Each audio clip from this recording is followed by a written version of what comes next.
अयोध्या की लोकसभा सीट पर हमें वांछित सफलता नहीं मिली।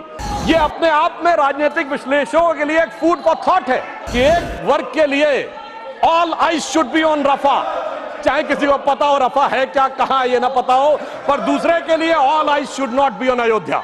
देखिए साहब, आप अयोध्या हार गए, बस्ती हार गए, प्रयागराज हार गए, चित्रकूट हार गए, नासिक, रामटेक और रामेश्वरम। जो लोग ये कहते थे कि राम हुए नहीं, इसका सबूत दो, वो उत्तर से दक्षिण तक राम से जुड़े स्थानों का सबूत दे रहे हैं। अरे आपको लगता है कि भगवान हमको हरवाने के लिए आए थे? नहीं, आपको अपना अस्तित्व मनवाने के लिए आए थे। जब भारत की सांस्कृतिक चेतना की बात आती है तो निश्चित रूप से हमारे मन में नालंदा, बोधगया और उसी के साथ साथ भव्य श्री राम मंदिर का विषय भी आता है। परंतु इस बार बड़ी मजेदार बात है कि अयोध्या की लोकसभा सीट पर हमें वांछित सफलता नहीं मिली और उसको लेकर इनके चेहरों के ऊपर जो चमक दिखाई पड़ती है, ये अपने आप में राजनीतिक विश्लेषकों के लिए एक फूड फॉर थॉट है। क्योंकि इस प्रकार का एक वातावरण इस देश में बनाया गया कि एक वर्ग के लिए all eyes should be on Rafah, चाहे किसी को पता हो रफा है क्या, कहां ये ना पता हो, पर दूसरे के लिए all eyes should not be on Ayodhya.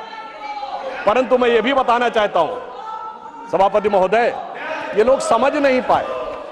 Ayodhya में जब हमें वांछित सफलता नहीं मिली तो हमारे विरोधी बता क्या रहे हैं? देखिए साहब, आप अयोध्या हार गए, बस्ती हार गए, प्रयागराज हार गए, चित्रकूट हार गए, नासिक, रामटेक और रामेश्वरम, यानी भगवान राम से जुड़े सारे स्थलों के बारे में बता रहे हैं कि यहां भारतीय जनता पार्टी को वास्तविक, जैसे कई तो ऐसी सीटें थी, रामेश्वरम कभी नहीं जीते थे। परंतु महोदय, मैं कह रहा हूं, ये समझ नहीं पाए प्रभु की लीला क्या है। जो लोग ये कहते थे कि राम हुए नहीं, इसका सबूत दो, वो उत्तर से दक्षिण तक राम से जुड़े स्थानों का सबूत दे रहे हैं कि अयोध्या भी राम से जुड़ी थी, बस्ती भी जुड़ी थी, प्रयागराज भी था, रामटेक भी था, रामेश्वरम भी था।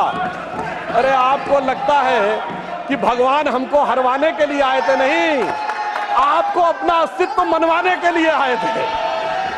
और मैं ये भी बताना चाहता हूं महोदय, रामचरितमानस और रामायण में भी उल्लेख है कि एक बार नागपाश भगवान राम को भी लगा था और नागपाश लगने के कारण एक मूर्छा आ गई थी और तब राम विरोधी दल में बड़ी खुशियां छा गई थी। मगर वो प्रभु की लीला का हिस्सा था, सिर्फ हनुमान जी को अपनी शक्ति याद दिलाने के लिए। और ऐसा पहली बार नहीं हो रहा है, ऐसा पहली बार नहीं हो रहा है सभापति महोदय।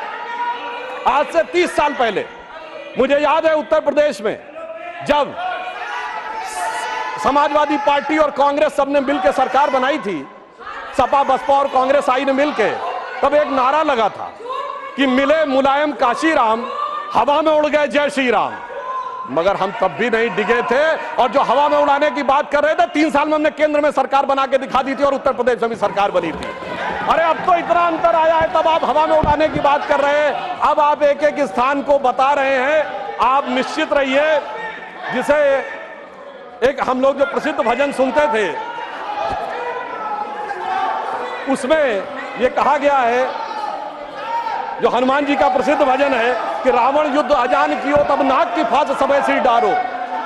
परंतु चिंता मत करिए, वो शक्ति पुनः जागृत हो रही है और वो जागृत होकर हमें पुनः वहां तक पहुंचाने का प्रयास रखेगी। और एक मैं गंभीर बात करना चाहता हूं, श्री राम का विषय हमारे लिए हार जीत का विषय नहीं है। हम 2 सीटों की पार्टी थे, तब भी उतनी श्रद्धा और निष्ठा के साथ खड़े थे। हम 86 सीट पे भी वैसे ही खड़े थे, 120 पे वैसे ही खड़े थे, 182 पे वैसे ही खड़े थे, 282 पे वैसे ही खड़े थे, 303 पर वैसे ही खड़े और 240 पर भी वैसे ही खड़े हुए हैं।